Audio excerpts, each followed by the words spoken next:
ಓಂ ಶಾಂತಿ. ಮುರಳಿಯ ದಿನಾಂಕ 9/9. ಬಾಬೋರ ಮಹಾವಾಕ್ಯಗಳು. ಬಾಬಾ ತಿಳಿಸ್ಕೊಡ್ತಾ ಇದ್ದಾರೆ, ಮಧುರ ಮಕ್ಕಳೇ, ಯೋಗ ಬಲದಿಂದ ಕೆಟ್ಟ ಸಂಸ್ಕಾರಗಳನ್ನ ಪರಿವರ್ತನೆ ಮಾಡಿಕೊಂಡು ಸ್ವಯಂನಲ್ಲಿ ಶ್ರೇಷ್ಠ ಸಂಸ್ಕಾರಗಳನ್ನ ಧಾರಣೆ ಮಾಡಿಕೊಳ್ಳಿರಿ. ಜ್ಞಾನ ಮತ್ತು ಪವಿತ್ರತೆಯ ಸಂಸ್ಕಾರವು ಶ್ರೇಷ್ಠ ಸಂಸ್ಕಾರ ಆಗಿದೆ. ಪ್ರಶ್ನೆ: ನೀವು ಮಕ್ಕಳ ಜನ್ಮಸಿದ್ಧ ಅಧಿಕಾರವು ಯಾವುದಾಗಿದೆ? ತಮಗೆ ಯಾವ ಅನುಭವ ಆಗುತ್ತದೆ? ಬಾಬಾ ತಿಳಿಸ್ತಾರೆ, ತಮ್ಮ ಜನ್ಮಸಿದ್ಧ ಅಧಿಕಾರವು ಮುಕ್ತಿ ಜೀವನ್ಮುಕ್ತಿಯಾಗಿದೆ. ನಾವು ತಂದೆಯ ಜೊತೆ ಹಿಂತಿರುಗಿ ಮನೆಗೆ ಹೋಗಬೇಕಾಗಿದೆ ಎಂಬುದೂ ಸಹ ಈಗ ಅನುಭವ ಆಗುತ್ತದೆ. ತಾವು ತಿಳ್ಕೊಂಡಿದ್ದೀರಿ, ತಂದೆಯ ಭಕ್ತಿಯ ಫಲ ಮತ್ತು ಜೀವನ್ಮುಕ್ತಿಯನ್ನ ಕೊಡಲು ಬಂದಿದ್ದಾರೆ. ಈಗ ಎಲ್ಲರೂ ಶಾಂತಿಧಾಮಕ್ಕೆ ಹೋಗಬೇಕಾಗಿದೆ. ಎಲ್ಲರೂ ತಮ್ಮ ಮನೆಯ ಸಾಕ್ಷಾತ್ಕಾರ ಮಾಡಬೇಕಾಗಿದೆ. ಓಂ ಶಾಂತಿ. ಮನುಷ್ಯ ತಂದೆಯನ್ನ ಸತ್ಯರಾಜ ಎಂದು ಹೇಳುತ್ತಾರೆ. ಆಂಗ್ಲದಲ್ಲಿ ರಾಜ, ಪಾತ್ಷಾ ಎಂದು ಹೇಳುವುದಿಲ್ಲ. ಅದರಲ್ಲಿ ಕೇವಲ ಸತ್ಯ ತಂದೆ ಎಂದು ಹೇಳ್ತಾರೆ. ಗಾಡ್ ಫಾದರ್ ಸತ್ಯವಾಗಿದ್ದಾರೆ ಎಂದು ಹೇಳ್ತಾರೆ. ಭಾರತದಲ್ಲಿಯೇ ಸತ್ಯ ರಾಜ ಎಂದು ಹೇಳುತ್ತಾರೆ. ವ್ಯತ್ಯಾಸವಂತೂ ಬಹಳಷ್ಟು ಇದೆ. ಅವರು ಕೇವಲ ಸತ್ಯ ಹೇಳ್ತಾರೆ, ಸತ್ಯ ಕಲಿಸ್ತಾರೆ, ಸತ್ಯವಂತರನ್ನಾಗಿ ಮಾಡ್ತಾರೆ. ಇಲ್ಲಿ ಹೇಳ್ತಾರೆ ಸತ್ಯರಾಜ ಸತ್ಯವಂತರನ್ನಾಗಿಯೂ ಮಾಡ್ತಾರೆ. ಸತ್ಯ ಖಂಡದ ರಾಜಾಜ್ಞಿಯೂ ಮಾಡ್ತಾರೆ, ರಾಜನನ್ನಾಗಿಯೂ ಮಾಡ್ತಾರೆ. ಇದಂತೂ ಸರಿ ಇದೆ. ಮುಕ್ತಿಯನ್ನು ಕೊಡ್ತಾರೆ, ಜೀವನ್ಮುಕ್ತಿಯನ್ನೂ ಕೊಡ್ತಾರೆ. ಯಾವುದಕ್ಕೆ ಭಕ್ತಿಯ ಫಲ ಎಂದು ಹೇಳ್ತಾರೆ? ಮುಕ್ತಿ ಮತ್ತು ಫಲಪ್ರಾಪ್ತಿ ಭಕ್ತಿಯ ಫಲವನ್ನ ಕೊಡ್ತಾರೆ ಮತ್ತು ಮುಕ್ತರನ್ನಾಗಿ ಮಾಡ್ತಾರೆ. ಮಕ್ಕಳು ತಿಳಿದುಕೊಂಡಿದ್ದೀರಿ, ನಮಗೆ 2 ಕೊಡ್ತಾರೆ. ಮುಕ್ತ ಎಲ್ಲರನ್ನ ಮಾಡ್ತಾರೆ, ಫಲ ನಿಮಗೆ ಕೊಡ್ತಾರೆ. ಮುಕ್ತಿ ಮತ್ತು ಫಲಪ್ರಾಪ್ತಿ ಇದು ಸಹ ಭಾಷೆ ಮಾಡಲಾಗಿದೆ ಅಲ್ವೇ? ಭಾಷೆಗಳಂತೂ ಅನೇಕ ಇದೆ. ಶಿವ್ ಬಾಬಾರವರ ಹೆಸರು ಸಹ ಅನೇಕ ಇಟ್ಟು ಬಿಡುತ್ತಾರೆ. ಯಾರಿಗಾದರೂ ಹೇಳಿ ಅವರ ಹೆಸರು ಶಿವ್ ಬಾಬಾ ಆಗಿದೆ. ಆಗ ಅವರು ಹೇಳ್ತಾರೆ, ನಾವಂತೂ ಅವರನ್ನ ಮಾಲೀಕ ಎಂದೇ ಕರೀತೇವೆ. ಮಾಲೀಕ ಸರಿ ಇದೆ, ಆದರೆ ಅವರದೂ ಸಹ ಹೆಸರಿರುತ್ತದೆ ಅಲ್ಲವೇ? ನಾಮರೂಪದಿಂದ ಯಾವುದೇ ವಸ್ತು ಇಲ್ಲ. ಮಾಲೀಕನೂ ಸಹ ಯಾವುದೋ ವಸ್ತುವಿಗೆ ಆಗುತ್ತಾರಲ್ಲವೇ? ನಾಮರೂಪವಂತೂ ಅವಶ್ಯವಾಗಿ ಈಗ ನೀವು ಮಕ್ಕಳು ತಿಳಿದುಕೊಂಡಿದ್ದೀರಿ. ತಂದೆ ನಿಜವಾಗಿಯೂ ಮುಕ್ತರನ್ನಾಗಿ ಮಾಡ್ತಾರೆ. ನಂತರ ಶಾಂತಿಧಾಮಕ್ಕೆ ಎಲ್ಲರೂ ಅವಶ್ಯವಾಗಿ ಹೋಗಬೇಕಾಗಿದೆ. ಪ್ರತಿಯೊಬ್ಬರೂ ತಮ್ಮ ಮನೆಯನ್ನ ನೋಡಬೇಕು. ಮನೆಯಿಂದ ಬಂದಿದ್ದೇವೆ ಎಂದರೆ ಮೊದಲು ಅದನ್ನ ನೋಡುವೆವು. ಅದಕ್ಕೆ ಹೇಳಲಾಗುತ್ತದೆ ಗತಿ ಸದ್ಗತಿ. ಅಕ್ಷರವಂತೂ ಹೇಳುತ್ತಾರೆ, ಆದರೆ ಅರ್ಥರಹಿತ. ನೀವು ಮಕ್ಕಳಿಗೆ ಭಾವನೆ ಇದೆ, ನಾವು ನಮ್ಮ ಮನೆಗೆ ಹೋಗುತ್ತೇವೆ ಮತ್ತು ಫಲವು ಸಿಗುತ್ತದೆ. ನಂಬರ್ ವಾರಾಗಿ ನಿಮಗೆ ಸಿಗುತ್ತದೆ ಮತ್ತು ಅನ್ಯ ಧರ್ಮದವರಿಗೆ ನಂತರ ಸಮಯಾನುಸಾರ ಸಿಗುತ್ತದೆ. ತಂದೆ ತಿಳಿಸ್ತಾರೆ, ಈ ಕರಪತ್ರಗಳು ಬಹಳ ಚೆನ್ನಾಗಿದೆ. ನೀವು ಸ್ವರ್ಗವಾಸಿಗಳು ಆಗಿದ್ದೀರೋ ಅಥವಾ ನರಕವಾಸಿ ಆಗಿದ್ದೀರೋ? ನೀವು ಮಕ್ಕಳೇ ತಿಳಿದುಕೊಂಡಿದ್ದೀರಿ, ಈ ಮುಕ್ತಿ ಜೀವನ್ಮುಕ್ತಿ 2 ಈಶ್ವರಿಯ ಜನ್ಮಸಿದ್ಧ ಅಧಿಕಾರ ಆಗಿದೆ. ನೀವು ಬರೆಯಬಹುದು, ತಂದೆಯಿಂದ ನೀವು ಮಕ್ಕಳಿಗೆ ಜನ್ಮಸಿದ್ಧ ಅಧಿಕಾರ ಸಿಗತ್ತೆ. ತಂದೆಯವರಾಗುವುದರಿಂದ 2 ವಸ್ತುಗಳ ಪ್ರಾಪ್ತಿಯಾಗುತ್ತದೆ. ಅದಾಗಿದೆ ರಾವಣನ ಜನ್ಮಸಿದ್ಧ ಅಧಿಕಾರ. ಇದಾಗಿದೆ ಪರಮಪಿತ ಪರಮಾತ್ಮನ ಜನ್ಮಸಿದ್ಧ ಅಧಿಕಾರ. ಇದಾಗಿದೆ ಭಗವಂತನ ಜನ್ಮಸಿದ್ಧ ಅಧಿಕಾರ. ಅದಾಗಿದೆ ಭೂತದ ಜನ್ಮಸಿದ್ಧ ಅಧಿಕಾರ. ಈ ರೀತಿ ಬರೆಯಬೇಕು. ಯಾವುದರಿಂದ ಸ್ವಲ್ಪ ತಿಳಿದುಕೊಳ್ಳಲಿ. ಈಗ ನೀವು ಮಕ್ಕಳು ಸ್ವರ್ಗವನ್ನ ಸ್ಥಾಪನೆ ಮಾಡಬೇಕಾಗಿದೆ. ಎಷ್ಟೊಂದು ಕಾರ್ಯವನ್ನ ಮಾಡಬೇಕಾಗಿದೆ. ಈಗಂತೂ ನೀವು ಚಿಕ್ಕ ಮಕ್ಕಳ ಹಾಗೆ ಇದ್ದೀರಿ. ಹೇಗೆ ಮನುಷ್ಯರು ಕಲಿಯುಗಕ್ಕೆ ಹೇಳ್ತಾರೆ ಇನ್ನೂ ಮಗುವಾಗಿದೆ, ತಂದೆ ಹೇಳ್ತಾರೆ, ಸತ್ಯುಗದ ಸ್ಥಾಪನೆಯಲ್ಲಿ ಮಗುವಾಗಿದ್ದೀರಿ, ಈಗ ನೀವು ಮಕ್ಕಳಿಗೆ ಆಸ್ತಿ ಸಿಗುತ್ತಿದೆ. ರಾವಣ ಯಾವುದೇ ಆಸ್ತಿ ಎಂದು ಹೇಳುವುದಿಲ್ಲ. ಭಗವಂತ ತಂದೆಯದಂತೂ ಆಸ್ತಿ ಸಿಗುತ್ತದೆ. ಅವರೇನು ತಂದೆಯೇ? ಅವರಿಗೆ ಭೂತ, ರಾವಣ 5 ವಿಕಾರಗಳಿಗೆ ಭೂತ ಎಂದು ಹೇಳಲಾಗುತ್ತದೆ. ಭೂತದಿಂದ ಏನು ಆಸ್ತಿ ಸಿಗುತ್ತದೆ? 5 ವಿಕಾರಗಳು ಸಿಗುತ್ತದೆ. ಹಾಗೆಯೇ ಪ್ರದರ್ಶಿಸುತ್ತಾರೆ. ಯಾವುದರಿಂದ ನೀವು ತಮೋ ಪ್ರಧಾನರಾಗಿ ಬಿಡುತ್ತೀರಿ? ದಸರಾ ಹಬ್ಬ ಎಷ್ಟು ಆಚರಿಸುತ್ತಾರೆ, ಸಮಾರಂಭಗಳನ್ನು ಮಾಡುತ್ತಾರೆ, ಬಹಳಷ್ಟು ಖರ್ಚು ಮಾಡುತ್ತಾರೆ, ವಿದೇಶದಿಂದಲೂ ನಿಮಂತ್ರಣವನ್ನ ಕೊಟ್ಟು ಕರೆಸುತ್ತಾರೆ. ಎಲ್ಲದಕ್ಕಿಂತ ಹೆಸರುವಾಸಿ ಮೈಸೂರಿನ ದಸರಾವನ್ನು ಆಚರಿಸುತ್ತಾರೆ. ಹಣ ಉಳ್ಳವರು ಅನೇಕರಿದ್ದಾರೆ. ರಾವಣ ರಾಜ್ಯದಲ್ಲಿ ಹಣ ಸಿಗುತ್ತದೆ ಎಂದರೆ ಬುದ್ಧಿಯು ಕಳೆದು ಹೋಗುತ್ತದೆ. ತಂದೆಯು ವಿಸ್ತಾರದಲ್ಲಿ ತಿಳಿಸುತ್ತಾರೆ, ಇದರ ಹೆಸರೇ ಆಗಿದೆ ರಾವಣ ರಾಜ್ಯ. ಅದಕ್ಕೆ ನಂತರ ಈಶ್ವರಿಯ ರಾಜ್ಯವೆಂದು ಹೇಳಲಾಗುತ್ತದೆ. ರಾಮರಾಜ್ಯವೆಂದು ಹೇಳುವುದೂ ಸಹ ತಪ್ಪಾಗುತ್ತದೆ. ಗಾಂಧೀಜಿಯವರು ರಾಮರಾಜ್ಯ ಬಯಸುತ್ತಿದ್ದರು. ಮನುಷ್ಯರು ತಿಳಿಯುತ್ತಾರೆ ಗಾಂಧೀಜಿಯವರು ಅವತಾರರಾಗಿದ್ದಾರೆ ಎಂದು. ಅವರಿಗೆ ಎಷ್ಟು ಹಣ ಕೊಡುತ್ತಿದ್ದರು. ಅವರನ್ನ ಭಾರತದ ಬಾಪೂಜಿ ಎಂದು ಹೇಳುತ್ತಿದ್ದರು. ಈಗಂತೂ ಇವರು ಇಡೀ ವಿಶ್ವದ ಬಾಪೂಜಿ ಆಗಿದ್ದಾರೆ. ಈಗ ನೀವು ಇಲ್ಲಿ ಕುಳಿತಿದ್ದೀರಿ, ತಿಳಿದುಕೊಂಡಿದ್ದೀರಿ. ಎಷ್ಟು ಜೀವಾತ್ಮರಿರಬಹುದು? ಜೀವ ವಿನಾಶಿಯಾಗಿದೆ, ಆತ್ಮ ಅವಿನಾಶಿಯಾಗಿದೆ. ಆತ್ಮರು ಅನೇಕರಿದ್ದಾರೆ. ಹೇಗೆ ಆಕಾಶದಲ್ಲಿ ನಕ್ಷತ್ರಗಳು ಇರುತ್ತದೆ ಅಲ್ಲವೇ? ನಕ್ಷತ್ರಗಳು ಹೆಚ್ಚು ಇವೆಯೋ ಅಥವಾ ಆತ್ಮರು ಹೆಚ್ಚು ಇದ್ದಾರೆಯೋ? ಏಕೆಂದರೆ ನೀವು ಧರಣಿಯ ನಕ್ಷತ್ರಗಳು ಆಗಿದ್ದೀರಿ ಮತ್ತು ಅವು ಆಕಾಶದ ನಕ್ಷತ್ರಗಳು. ನಿಮಗೆ ದೇವತೆಗಳು ಎಂದು ಹೇಳುತ್ತಾರೆ, ಅವರು ಅವುಗಳಿಗೂ ದೇವತೆ ಎಂದು ಹೇಳುತ್ತಾರೆ. ನಿಮಗೆ ಅದೃಷ್ಟದ ನಕ್ಷತ್ರಗಳು ಎಂದು ಹೇಳುತ್ತಾರಲ್ಲವೇ? ಒಳ್ಳೆಯದು. ಬಾಬಾ ತಿಳಿಸ್ತಾರೆ, ಈ ವಿಷಯದ ಮೇಲೆ ನಂತರ ಪರಸ್ಪರ ವಾರ್ತಾಲಾಪ ಮಾಡಿರಿ. ಬಾಬಾರವರು ಈ ವಿಷಯದ ಬಗ್ಗೆ ಎತ್ತುವುದಿಲ್ಲ. ತಿಳಿಸಲಾಗಿದೆ, ಎಲ್ಲ ಆತ್ಮರ ಒಬ್ಬ ತಂದೆಯಾಗಿದ್ದಾರೆ. ಇವರ ಬುದ್ಧಿಯಲ್ಲಿ ಎಲ್ಲವೂ ಇದೆ. ಯಾರೆಲ್ಲ ಮನುಷ್ಯ ಮಾತ್ರರಿದ್ದಾರೆ ಎಲ್ಲರ ತಂದೆಯಾಗಿದ್ದಾರೆ. ಇದಂತೂ ಎಲ್ಲರೂ ತಿಳಿದುಕೊಂಡಿದ್ದಾರೆ. ಇಡೀ ಸೃಷ್ಟಿಯು ಸಮುದ್ರದ ಮೇಲೆ ನಿಂತಿದೆ. ಇದು ಸಹ ಎಲ್ಲರಿಗೂ ಗೊತ್ತಿಲ್ಲ. ತಂದೆ ತಿಳಿಸಿದ್ದರು, ಈ ರಾವಣ ರಾಜ್ಯ ಇಡೀ ಸೃಷ್ಟಿಯ ಮೇಲಿದೆ. ಈ ರೀತಿ ಅಲ್ಲ.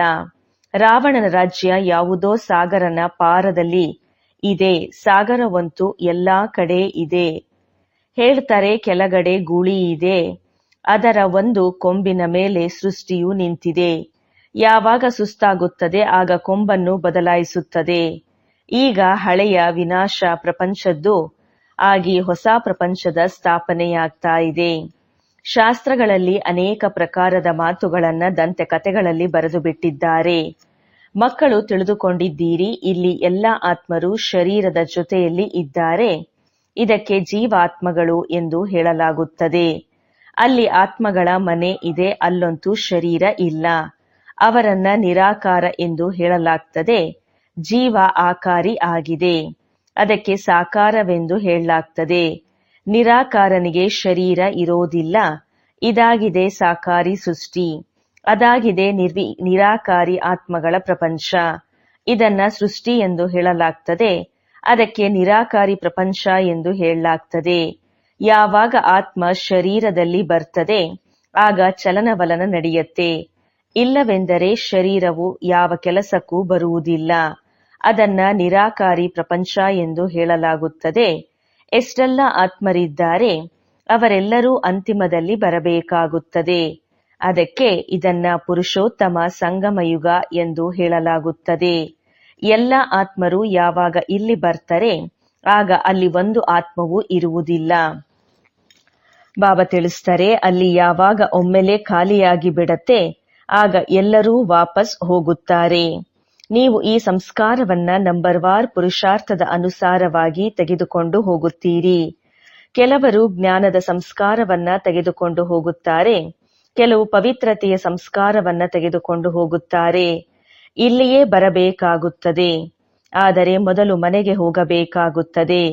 ಅಲ್ಲಿ ಒಳ್ಳೆಯ ಸಂಸ್ಕಾರಗಳು ಇದೆ, ಇಲ್ಲಿ ಕೆಟ್ಟ ಸಂಸ್ಕಾರಗಳು ಇದೆ. ಒಳ್ಳೆಯ ಸಂಸ್ಕಾರಗಳು ಬದಲಾಗಿ ಕೆಟ್ಟ ಸಂಸ್ಕಾರಗಳಾಗಿ ಬಿಡುತ್ತದೆ. ನಂತರ ಕೆಟ್ಟ ಸಂಸ್ಕಾರಗಳು ಯೋಗ ಬಲದಿಂದ ಒಳ್ಳೆಯದಾಗುತ್ತದೆ. ಒಳ್ಳೆಯ ಸಂಸ್ಕಾರಗಳನ್ನ ಅಲ್ಲಿ ತೆಗೆದುಕೊಂಡು ಹೋಗುತ್ತೇವೆ. ತಂದೆಯಲ್ಲಿಯೂ ಓದಿಸುವ ಸಂಸ್ಕಾರ ಇದೆ ಅಲ್ಲವೇ? ಯಾವುದರಿಂದ ಬಂದು ತಿಳಿಸುತ್ತಾರೆ? ರಚಯಿತ ಮತ್ತು ರಚನೆಯ ಆದಿ ಮಧ್ಯ ಅಂತ್ಯದ ರಹಸ್ಯವನ್ನ ತಿಳಿಸ್ತಾರೆ. ಬೀಜದ ಬಗ್ಗೆ ತಿಳಿಸ್ತಾರೆ. ಇಡೀ ವೃಕ್ಷದ ಬಗ್ಗೆ ತಿಳಿಸ್ತಾರೆ. ಬೀಜದ ಬಗ್ಗೆ ತಿಳಿಯೋದಾಗಿದೆ ಜ್ಞಾನ ಮತ್ತು ವೃಕ್ಷದ ಬಗ್ಗೆ ತಿಳಿಯೋದಾಗಿದೆ ಭಕ್ತಿ. ಭಕ್ತಿಯಲ್ಲಿ ಬಹಳಷ್ಟು ವಿಸ್ತಾರ ಇದೆ. ಬೀಜವನ್ನು ನೆನಪು ಮಾಡುವುದು ಸಹಜವಾಗಿದೆ. ಅಲ್ಲಿಯೇ ಹೋಗಬೇಕಾಗಿದೆ. ತಮೋ ಪ್ರಧಾನದಿಂದ ಸತೋ ಪ್ರಧಾನ ಆಗುವುದರಲ್ಲಿ ಸ್ವಲ್ಪವೇ ಸಮಯ ಹಿಡಿಸುತ್ತದೆ. ನಂತರ ಸತೋ ಪ್ರಧಾನದಿಂದ ತಮೋ ಪ್ರಧಾನ ಆಗುವುದರಲ್ಲಿ 5000 ವರ್ಷ ಸರಿಯಾಗಿ ಹಿಡಿಸುತ್ತದೆ. ಬಾಬಾ ತಿಳಿಸ್ತಾರೆ, ಈ ಚಕ್ರವು ಬಹಳ ನಿಖರವಾಗಿ ಮಾಡಲ್ಪಟ್ಟಿದೆ. ಯಾವುದು ಪುನರಾವರ್ತನೆ ಆಗುತ್ತಾ ಇರುತ್ತದೆ. ಬೇರೆ ಯಾರೂ ಈ ಮಾತುಗಳನ್ನ ತಿಳಿಸಲು ಸಾಧ್ಯವಿಲ್ಲ. ನೀವು ತಿಳಿಸಬಹುದು. ಅರ್ಧ ಅರ್ಧ ಮಾಡಲಾಗುತ್ತದೆ. ಅರ್ಧ ಸ್ವರ್ಗ, ಅರ್ಧ ನರಕ. ನಂತರ ಇದರ ವಿಸ್ತಾರವನ್ನ ತಿಳಿಸ್ತಾರೆ. ಸ್ವರ್ಗದಲ್ಲಿ ಜನ್ಮಗಳು ಕಡಿಮೆ, ಆಯಸ್ಸು ಹೆಚ್ಚಿರತ್ತೆ. ನರಕದಲ್ಲಿ ಜನ್ಮಗಳು ಹೆಚ್ಚು, ಆಯಸ್ಸು ಕಡಿಮೆ ಇರತ್ತೆ. ಅಲ್ಲಿ ಯೋಗಿಗಳು, ಇಲ್ಲಿ ಭೋಗಿ. ಅದಕ್ಕೆ ಇಲ್ಲಿ ಬಹಳ ಜನ್ಮಗಳು ಇರುತ್ತದೆ. ಈ ಮಾತುಗಳನ್ನು ಬೇರೆ ಯಾರೂ ತಿಳಿದುಕೊಂಡಿಲ್ಲ. ಮನುಷ್ಯರಿಗೆ ಏನೂ ಗೊತ್ತಿಲ್ಲ. ದೇವತೆಗಳು ಯಾವಾಗ ಇದ್ದರು, ಹೇಗೆ ಆದರೂ, ಎಷ್ಟು ಬುದ್ಧಿವಂತರಾಗಿದ್ದರು, ಇದನ್ನು ನೀವು ತಿಳಿದುಕೊಂಡಿದ್ದೀರಿ. ತಂದೆ ಈ ಸಮಯದಲ್ಲಿ ಮಕ್ಕಳಿಗೆ ಓದಿಸಿ 21 ಜನ್ಮಗಳಿಗೆ ಆಸ್ತಿಯನ್ನು ಕೊಡುತ್ತಾರೆ. ನಂತರ ನಿಮ್ಮ ಈ ಸಂಸ್ಕಾರಗಳು ಇರುವುದಿಲ್ಲ. ಯಾವಾಗ ರಾಜ್ಯ ಮಾಡುವ ಸಂಸ್ಕಾರ ಇರುತ್ತದೆ, ಆಗ ಜ್ಞಾನ ವಿದ್ಯೆಯ ಸಂಸ್ಕಾರ ಪೂರ್ಣವಾಗಿ ಬಿಡುತ್ತದೆ. ಈ ಸಂಸ್ಕಾರಗಳು ಪೂರ್ಣವಾದರೆ ನಂಬರ್ವಾರ್ ಪುರುಷಾರ್ಥದ ಅನುಸಾರ ರುದ್ರಮಾಲೆಯಲ್ಲಿ ಪೋಣಿಸಲ್ಪಡುತ್ತೀರಿ. ನಂತರ ನಂಬರ್ವಾರ್ ಆಗಿ ಪಾತ್ರವನ್ನ ಮಾಡಲು ಬರುವಿರಿ. ಯಾರು ಪೂರ್ಣ 84 ಜನ್ಮಗಳನ್ನ ತೆಗೆದುಕೊಂಡಿದ್ದಾರೆ ಅವರೇ ಮೊದಲು ಬರುವವರು. ಅವರ ಹೆಸರನ್ನು ಹೇಳುತ್ತಾರೆ. ಶ್ರೀಕೃಷ್ಣನಂತೂ ಸ್ವರ್ಗದ ಮೊದಲನೆಯ ರಾಜಕುಮಾರನಾಗಿದ್ದಾನೆ. ನೀವು ತಿಳಿದುಕೊಂಡಿದ್ದೀರಿ, ಕೇವಲ ಒಬ್ಬರೇ ಇರಲು ಸಾಧ್ಯವಿಲ್ಲ. ಬಾಬಾ ತಿಳಿಸ್ತಾರೆ, ಇಡೀ ರಾಜಧಾನಿ ಇರುತ್ತೆ. ರಾಜನ ಜೊತೆ ಪ್ರಜೆಯೂ ಬೇಕಾಗುತ್ತದೆ. ಒಬ್ಬರಿಂದ ಇನ್ನೊಬ್ಬರು ಬರಬಹುದು. ಒಂದು ವೇಳೆ 8 ಜನ ಒಟ್ಟಿಗೆ ಬರುತ್ತಾರೆ ಎಂದು ಹೇಳಿದರೆ ಶ್ರೀಕೃಷ್ಣನಂತೂ ಮೊದಲು ಬರುವವರು. 8 ಒಟ್ಟಿಗೆ ಬಂದರೆ ಶ್ರೀಕೃಷ್ಣನ ಗಾಯನ ಇಷ್ಟೊಂದು ಏಕೆ? ಈ ಎಲ್ಲಾ ಮಾತನ್ನು ನಂತರ ತಿಳಿಸುವರು. ಹೇಳುತ್ತಾರಲ್ಲವೇ, ಇಂದು ನಿಮಗೆ ಬಹಳ ಗುಹ್ಯವಾದ ಮಾತುಗಳನ್ನ ತಿಳಿಸುತ್ತೇನೆ ಎಂದು. ಏನೋ ಇನ್ನೂ ಉಳಿದುಕೊಂಡಿದೆಯೇ ಅಲ್ಲವೇ? ಈ ಯುಕ್ತಿ ಚೆನ್ನಾಗಿದೆ. ಯಾವ ಮಾತನ್ನು ತಿಳಿದುಕೊಂಡಿಲ್ಲ? ಆಗ ಹೇಳಿ, ನಮ್ಮ ದೊಡ್ಡ ಅಕ್ಕನವರು ಉತ್ತರ ಕೊಡಬಹುದು. ಅಥವಾ ಈ ರೀತಿ ಹೇಳಿ, ತಂದೆಯು ಇದರ ಬಗ್ಗೆ ನಮಗೆ ಇನ್ನೂ ತಿಳಿಸಿಲ್ಲ ಎಂದು. ದಿನ ಪ್ರತಿದಿನ ಗುಹ್ಯವಾದ ಮಾತುಗಳನ್ನ ತಿಳಿಸುತ್ತಾರೆ. ಇದನ್ನ ಹೇಳುವುದರಲ್ಲಿ ನಾಚಿಕೆಯ ಮಾತು ಇಲ್ಲ. ಗುಹ್ಯವಾದ ಮಾತುಗಳನ್ನ ಯಾವಾಗ ಹೇಳುತ್ತೀರಿ, ಆಗ ನಿಮಗೆ ಬಹಳ ಖುಷಿಯಾಗುತ್ತದೆ. ಅಂತಿಮದಲ್ಲಿ ಹೇಳುತ್ತಾರೆ, ಮನ್ಮನಾ ಭವ ಮತ್ತು ಮಧ್ಯಾಜೀ ಭವ. ಅಕ್ಷರವೂ ಸಹ ಶಾಸ್ತ್ರ ಮಾಡುವವರು ಬರೆದಿದ್ದಾರೆ. ತಬ್ಬಿಬ್ಬಾಗುವುದರ ಅವಶ್ಯಕತೆ ಇಲ್ಲ. ಮಗುವು ತಂದೆಯಾದರೂ ಮತ್ತು ಬೇಹದ್ದಿನ ಸುಖ ಸಿಕ್ಕಿತು. ಇದರಲ್ಲಿ ಮನಸ ವಾಚ ಕರ್ಮಣ ಪವಿತ್ರತೆಯ ಅವಶ್ಯಕತೆ ಇದೆ. ಲಕ್ಷ್ಮೀನಾರಾಯಣರಿಗೆ ತಂದೆಯ ಆಸ್ತಿ ಸಿಕ್ಕಿದೆ ಅಲ್ಲವೇ? ಇವರು ಮೊದಲನೆಯ ನಂಬರ್ ಅವರು ಆಗಿದ್ದಾರೆ. ಯಾರದು ಪೂಜೆ ನಡೆಯುತ್ತದೆ, ತಮ್ಮನ್ನು ನೋಡಿಕೊಳ್ಳಿ. ನಮ್ಮಲ್ಲಿ ಇಂತಹ ಗುಣಗಳು ಇದೆಯೇ? ಈಗಂತೂ ನಿರ್ಗುಣ ಆಗಿದ್ದೇವೆ ಅಲ್ಲವೇ?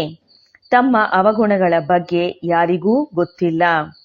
ಬಾಬಾ ತಿಳಿಸ್ತಾರೆ, ಈಗ ನೀವು ತಂದೆಯವರಾಗಿದ್ದೀರಿ ಅಂದರೆ ಅವಶ್ಯವಾಗಿ ಬದಲಾಗಬೇಕಾಗುತ್ತದೆ. ತಂದೆಯು ಬುದ್ಧಿಯ ಬೀಗ ತೆರೆದಿದ್ದಾರೆ. ಬ್ರಹ್ಮ ಮತ್ತು ವಿಷ್ಣುವಿನ ರಹಸ್ಯವನ್ನ ತಿಳಿಸಿದ್ದಾರೆ. ಇದು ಪತಿತವಾಗಿದೆ, ಅದು ಪಾವನವಾಗಿದೆ. ಈ ಪುರುಷೋತ್ತಮ ಸಂಗಮ ಯುಗದಲ್ಲಿಯೇ ದತ್ತು ತೆಗೆದುಕೊಳ್ಳಲಾಗುತ್ತದೆ. ಪ್ರಜಾಪಿತ ಬ್ರಹ್ಮ ಯಾವಾಗ ಇರುತ್ತಾರೆ ಆಗಲೇ ದತ್ತು ತೆಗೆದುಕೊಳ್ಳಲಾಗುತ್ತದೆ. ಸತ್ಯಯುಗದಲ್ಲಿ ಅಂತೂ ಇರುವುದಿಲ್ಲ. ಇಲ್ಲಿಯೂ ಯಾರಿಗಾದರೂ ಮಕ್ಕಳಿಲ್ಲವೆಂದರೆ ದತ್ತು ತೆಗೆದುಕೊಳ್ಳುತ್ತಾರಲ್ಲವೇ? ಪ್ರಜಾಪಿತನಿಗೂ ಅವಶ್ಯವಾಗಿ ಬ್ರಾಹ್ಮಣ ಮಕ್ಕಳು ಬೇಕಲ್ಲವೇ? ಇವರಾಗಿದ್ದಾರೆ ಮುಖವಂಶಾವಳಿ, ಅವರಾಗಿದ್ದಾರೆ ಕುಖವಂಶಾವಳಿ ಬ್ರಹ್ಮ. ಅವರಂತೂ ಹೆಸರುವಾಸಿಯಾಗಿದ್ದಾರೆ. ಇವರ ಸರ್ನೇಮ್ ಸಹ ಬೇಹದ್ದಿನದು ಆಗಿದೆ. ಎಲ್ಲರೂ ತಿಳಿದಿದ್ದಾರೆ. ಪ್ರಜಾಪಿತ ಬ್ರಹ್ಮ ಆದಿದೇವ ಆಗಿದ್ದಾರೆ. ಇಂಗ್ಲಿಷ್ನಲ್ಲಿ ಹೇಳ್ತಾರೆ ಗ್ರೇಟ್ ಗ್ರೇಟ್ ಗ್ರ್ಯಾಂಡ್ ಫಾದರ್. ಇದಾಗಿದೆ ಬೇಹದ್ದಿನ ಸರ್ನೇಮ್. ಅದೆಲ್ಲವೂ ಹದ್ದಿನ ಸರ್ನೇಮ್ ಆಗಿದೆ. ಅದಕ್ಕೆ ತಂದೆ ತಿಳಿಸ್ತಾರೆ, ಇದು ಎಲ್ಲರಿಗೂ ಅವಶ್ಯವಾಗಿ ಗೊತ್ತಾಗಬೇಕು.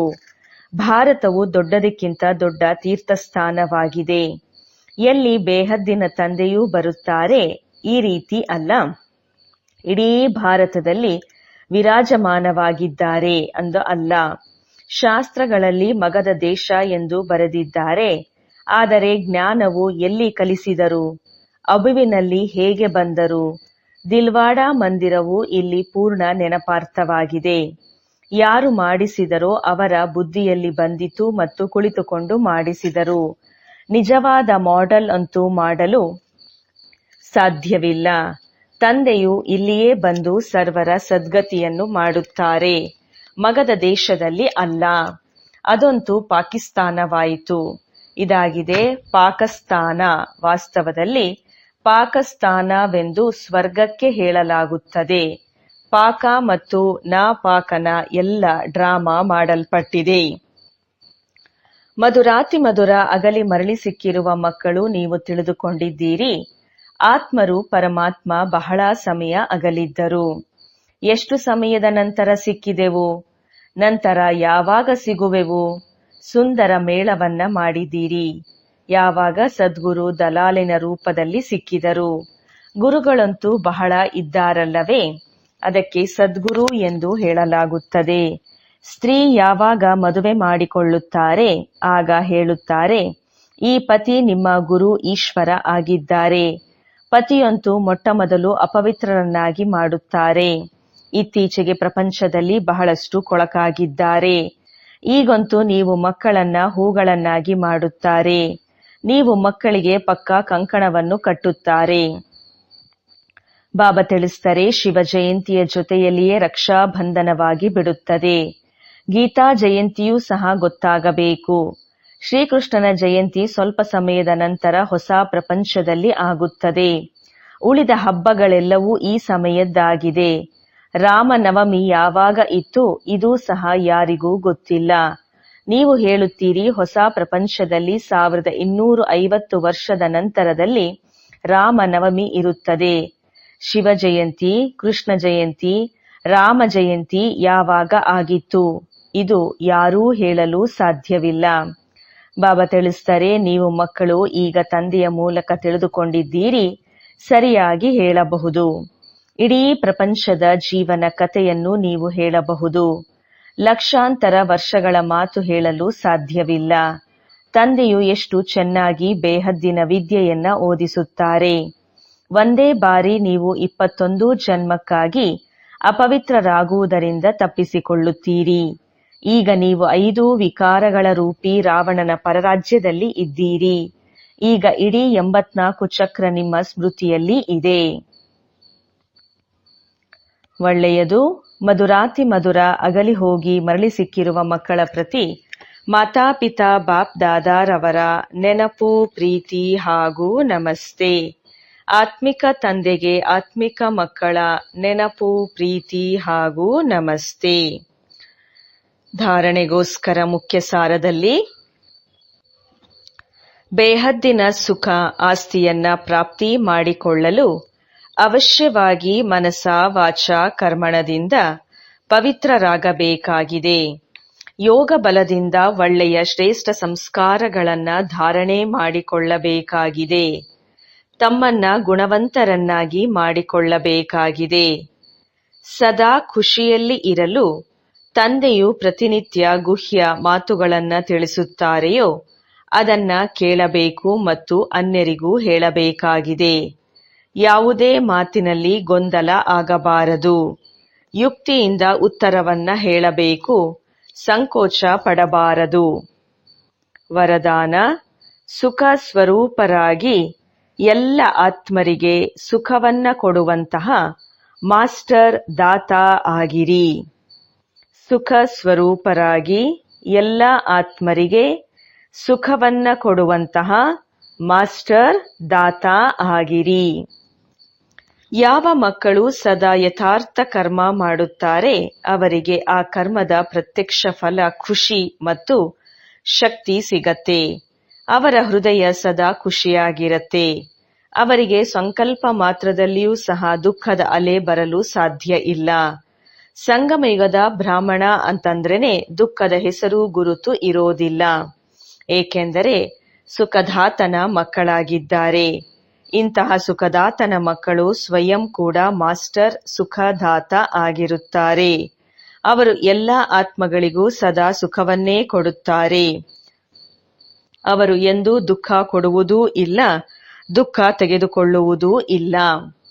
ಸ್ಲೋಗನ್: ಮಾಸ್ಟರ್ ದಾತಾ ಆಗಿ ಸಹಯೋಗ, ಸ್ನೇಹ, ಸಹಾನುಭೂತಿಯನ್ನ ಕೊಡಿ.